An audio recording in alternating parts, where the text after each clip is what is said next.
नमस्कार दोस्तों, स्वागत है आपका राज टेक्निकल इंस्टीट्यूट यूट्यूब चैनल पर। और जैसा कि आप देख सकते हैं हमारे पास एक ये रेडमी का फ़ोन आया है जिसका कि जो मॉडल है वो 7A मॉडल है। और इस फ़ोन में जो प्रॉब्लम है, ये जो फ़ोन है हमारा रेडमी पर अटका हुआ है, यानी कि इस फ़ोन में जो प्रॉब्लम है ये हमारा फ़ोन हैंग ऑन लोगो है। और ये जो प्रॉब्लम है दोस्तों ये हमारी सॉफ्टवेयर से भी हो सकती है। अगर सॉफ्टवेयर से ये नहीं हुई तो फिर हमें इस फ़ोन की जो eMMC है उसे प्रोग्राम करना पड़ेगा, उसमें हमें देखना पड़ेगा कि क्या दिक्कत है UEFI बॉक्स से। तो शुरू करते हैं। तो सबसे पहले हम इस फ़ोन का सॉफ्टवेयर करेंगे। अगर सॉफ्टवेयर करने से प्रॉब्लम ठीक हो गई तो अच्छी बात है, अगर नहीं हुई तो फिर हम इसकी जो eMMC है वो प्रोग्राम ही करेंगे। तो शुरू करते हैं इस वीडियो को।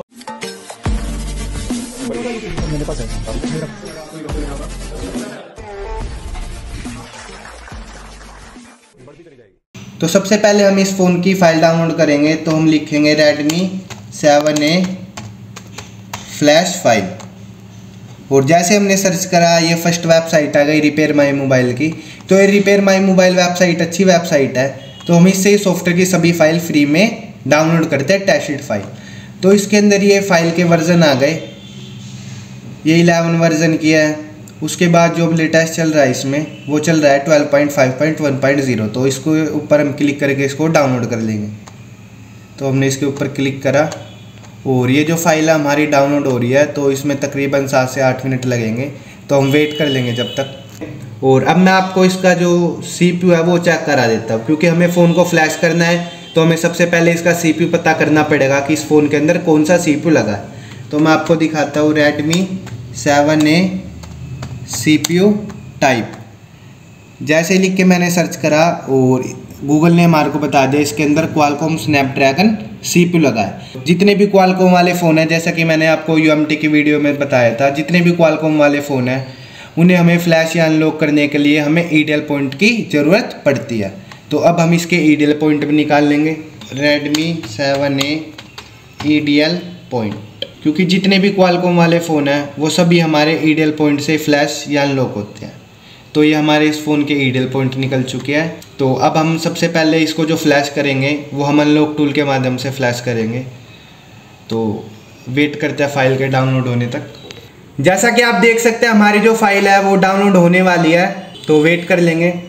और अब जो फाइल हमारी डाउनलोड हो चुकी है तो अब हम इस फाइल को है एक्सट्रैक्ट कर लेंगे। तो फाइल हमारी एक्सट्रैक्ट हो रही है। तो इतने फाइल एक्सट्रैक्ट हो रही है तो हम फ़ोन को ओपन कर लेंगे और जो EDL पॉइंट्स है इसके उसके मदरबोर्ड में है, तो उन पॉइंट्स को हमें शॉर्ट करके फ्लैश करना पड़ेगा EDL पॉइंट को। तो सबसे पहले अब हम इस फ़ोन को ओपन कर लेते हैं।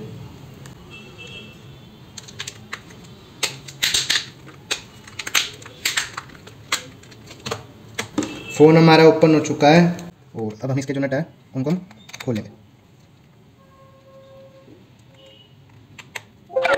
तो जैसा कि आप देख सकते हैं ये इसके EDL पॉइंट्स हैं, ये जो दो है ये इसके EDL पॉइंट है। इन्हीं दो पॉइंट को हमें शॉर्ट करके कंप्यूटर से कनेक्ट करना पड़ेगा फ़ोन को। तो सबसे पहले अब हम इसकी जो बैटरी है वो हम रिमूव कर लेंगे। ये हमने बैटरी रिमूव कर लिया। तो जैसा कि आप देख सकते हैं हमारी जो फाइल है वो एक्सट्रैक्ट हो चुकी है और ये पाइन नाम से आ रही है, यानी कि ये Redmi 7A की फ्लैश फाइल है। और अब हम टूल ओपन कर लेंगे जिस टूल से हम इस फाइल को फ्लैश करेंगे। तो अब हम जो टूल का यूज़ करेंगे वो हम अनलॉक टूल का यूज़ करेंगे। तो अब हम अनलॉक टूल है उसको ओपन कर लेते हैं।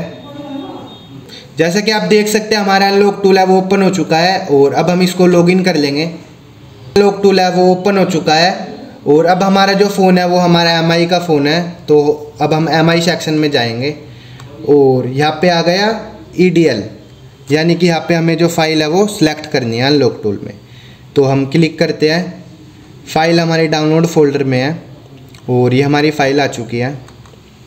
और अब जो पूरी इमेज फ़ाइल है वो अब हम इसके अंदर सेलेक्ट कर लेंगे, टूल के अंदर सेलेक्ट।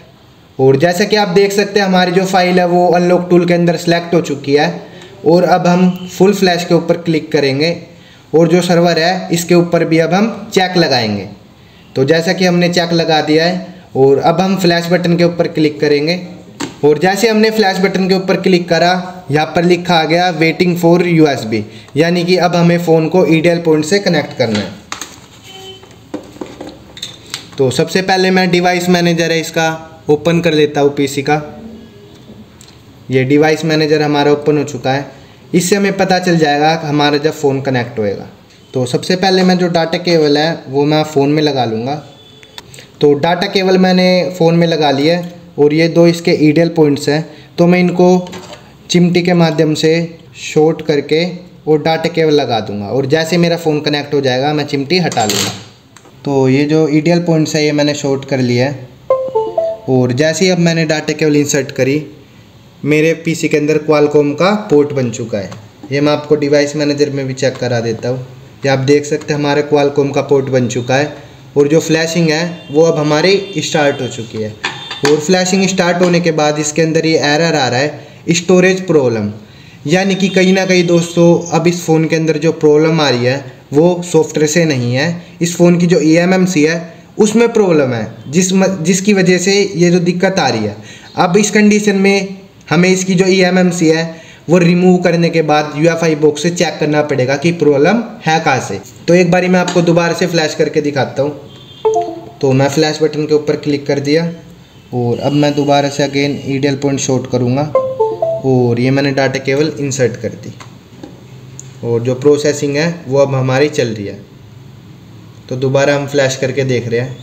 ये जैसा कि आप देख सकते हैं इसमें सेम वही प्रॉब्लम आ रही है दोबारा फ्लैश करने के बाद भी, यानी कि इसने कुछ फ्लैशिंग ली और फिर ये प्रॉब्लम बताती, यानी कि स्टोरेज प्रॉब्लम, यानी कि कहीं ना कहीं इसकी eMMC में ही दिक्कत है। ये हमें कन्फर्म हो चुका है। अब हम इसकी eMMC रिमूव करेंगे।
ये आईसी हमारी रिबॉल हो चुकी है और अब हम इसको UEFI बॉक्स में कनेक्ट करेंगे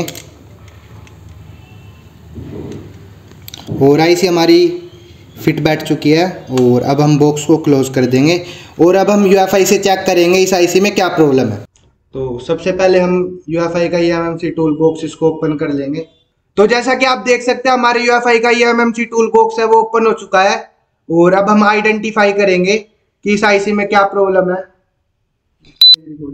तो जैसा कि आप देख सकते हैं इस आईसी के अंदर अर्जेंट कंज्यूमिंग है 90% की, जिस वजह से ये जो आईसी हमारी बूट नहीं हो पा रही थी, हैंग ऑन लोगों में था फोन। तो अब हम इस एरर को सोल्व करेंगे। तो सबसे पहले हम क्या करेंगे, इसका जो है डंप ले लेंगे 512 MB का। तो ये हमने 512 MB आप पे सिलेक्ट कर दिया और अब हम रीड बटन के ऊपर क्लिक करेंगे और इसका जो डंप है वो सबसे पहले हम रीड कर लेंगे। तो जैसा कि आप देख सकते हैं हमारा डंप है वो रीड हो रहा है, और इसको रीड होने में 1 मिनट का टाइम लगेगा, तो हम वेट कर लेंगे।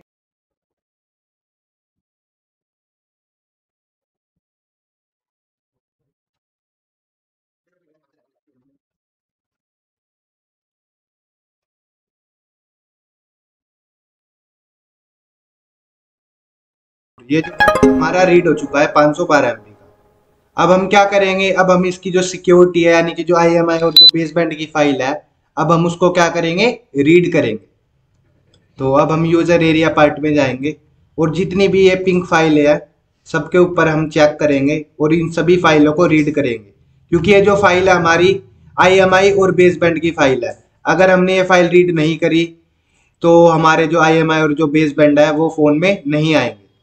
तो जितनी भी पिंक फाइल है हमने सबके ऊपर चेक लगा दिया है, आप देख सकते हैं। और अब हम रीड करेंगे इसको।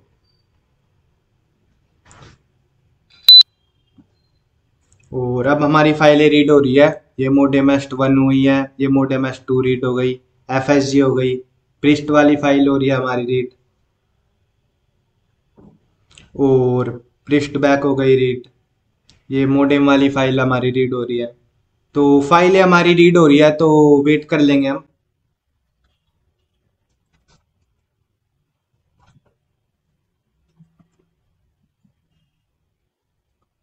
तो जैसा कि आप देख सकते हैं हमारी जो फाइल है वो रीड हो रही है, और अब जो लास्ट फाइल है वो हमारी कस्ट वाली फाइल है।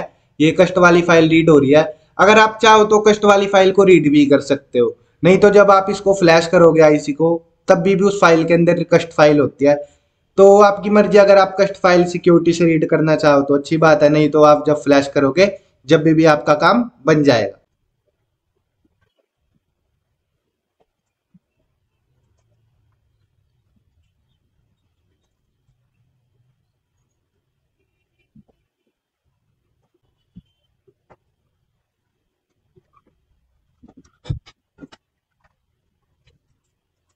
तो जैसा कि आप देख सकते हैं हमारी जितनी भी फाइलें हैं ये सभी हमारी रीड हो चुकी है, जितनी भी सिक्योरिटी है वो सभी हमारी रीड हो गई है। अब हम क्या करेंगे, अब हम आइडेंटिफाई करेंगे एक बार इसको, आईसी को।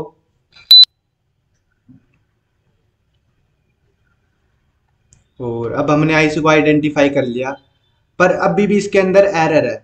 तो एरर सोल्व करने के लिए हमने इसका सबसे पहले डंप रीड करा, फिर सिक्योरिटी रीड करी। अब हम इसको क्या करेंगे दोस्तों, अब हम इसको फैक्ट्री इरेज कर देंगे।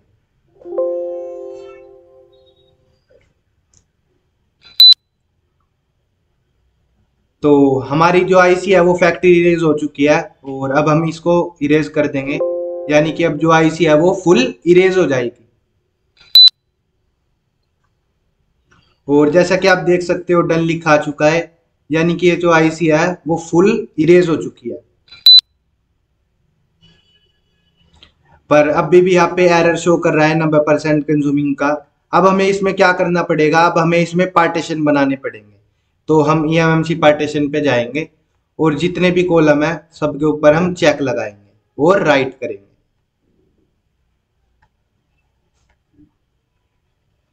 तो जैसा कि आप देख सकते हैं सभी कॉलम के ऊपर हमने टिक लगा दिया है, और अब हम राइट आल पार्टीशन करेंगे और यस करेंगे।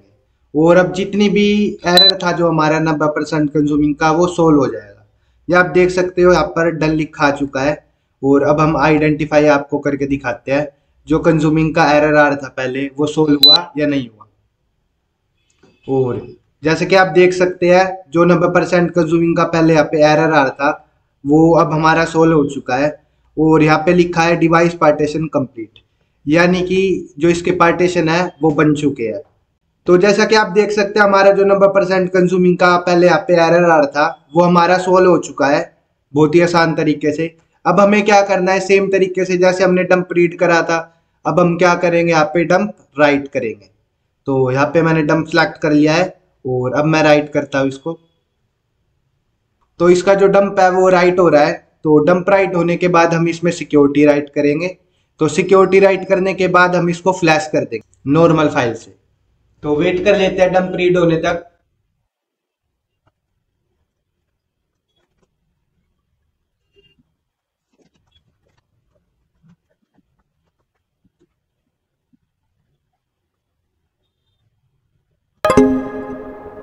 तो जैसा कि आप देख सकते हैं हमारा डंप है वो राइट हो चुका है, और अब हम इसी को आइडेंटिफाई करेंगे।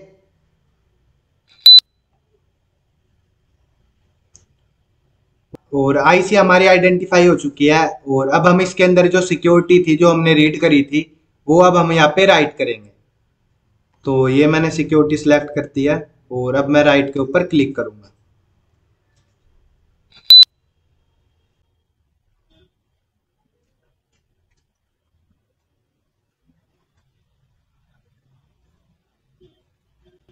ये आप देख सकते हैं हमारी जो सिक्योरिटी है वो राइट हो चुकी है, और अब मैं आईसी को आइडेंटिफाई करता हूँ दोबारा।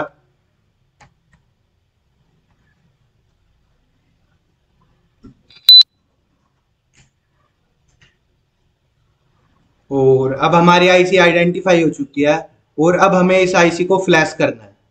तो मैंने यहाँ पे इसके अंदर क्वालकॉम सीपीयू है, तो मैं क्वालकॉम सेलेक्ट कर लूंगा। उसके बाद मैं फाइल सेलेक्ट करूंगा। तो फाइल मेरी डाउनलोड फोल्डर में है, ये फाइल आ चुकी है। और अब इसके अंदर से रो प्रोग्राम जीरो और पैच जीरो फाइल सेलेक्ट करूंगा। तो ये आ गई मेरी पैच फाइल, इसको भी मैं सिलेक्ट कर लेता हूँ, और अब मैं राइट बटन के ऊपर क्लिक कर दूंगा। तो जैसा कि आप देख सकते हैं इसमें जो फ्लैशिंग है वो स्टार्ट हो चुकी है, और फ्लैशिंग खत्म होने के बाद हम इस आईसी को फोन के अंदर लगाएंगे, और फोन के अंदर लगाने के बाद हम चेक करेंगे जो हमारी प्रॉब्लम थी वो सोल्व हुई या नहीं हुई। तो वेट कर लेंगे, इस प्रोसेस में 4 से 5 मिनट लगते हैं फ्लैशिंग में।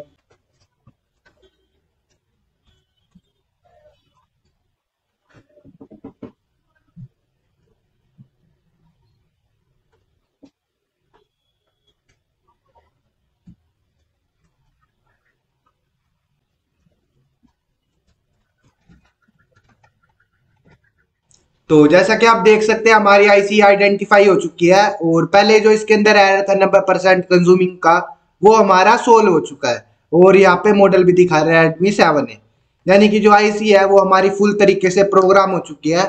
और अब हम इस आईसी को मदरबोर्ड के अंदर फिक्स करेंगे, और आपको ऑन करके दिखाएंगे सेट को कि हमारा सेट ऑन हुआ या नहीं हुआ।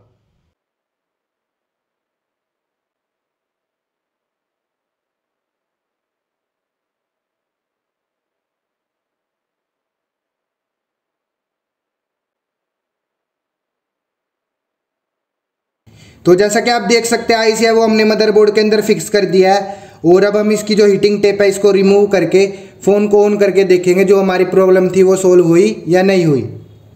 तो ये हमने हीटिंग टेप है इसकी रिमूव कर लिया है, ये देख सकते हैं आप वही मदरबोर्ड है।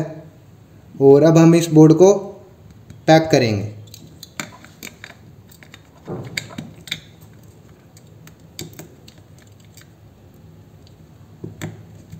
और अब हम इसको ऑन करेंगे दोस्तों। तो जैसा कि आप देख सकते हैं हमारा जो फ़ोन है वो ऑन हो चुका है, और अब हम वेट कर लेंगे इसको पूरा ऑन होने तक, और देखेंगे जो हमारी प्रॉब्लम थी वो सोल्व हुई या नहीं हुई।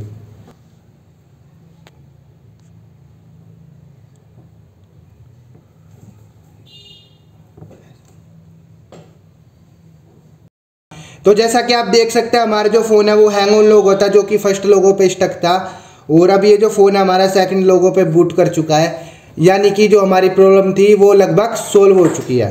तो हम वेट कर लेंगे फ़ोन का पूरा ऑन होने तक।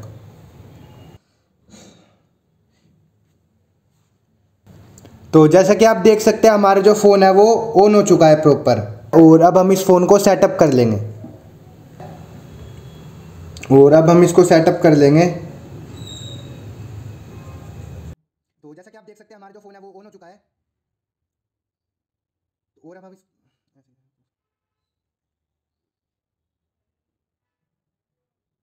तो जैसा कि आप देख सकते हैं हमारा जो फ़ोन है वो ऑन हो चुका है, और अब हम इसको सेटअप कर लेंगे।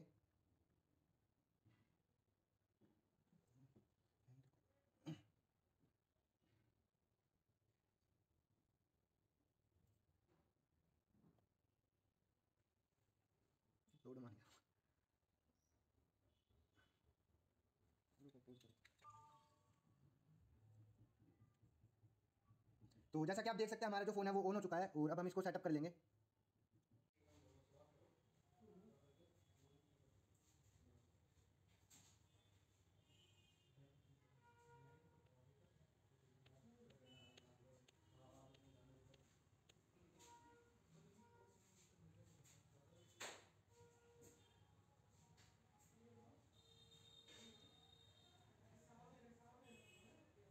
फिर भी बोल रहे हैं।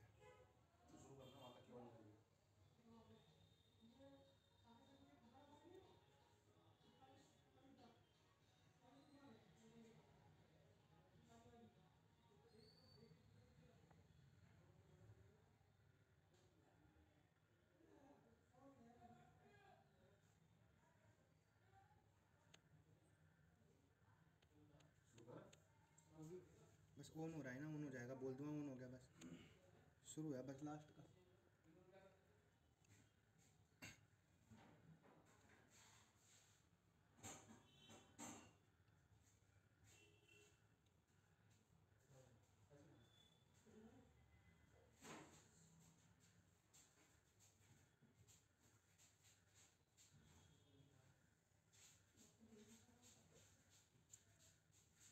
अब 2 मिनट शांत रहना है।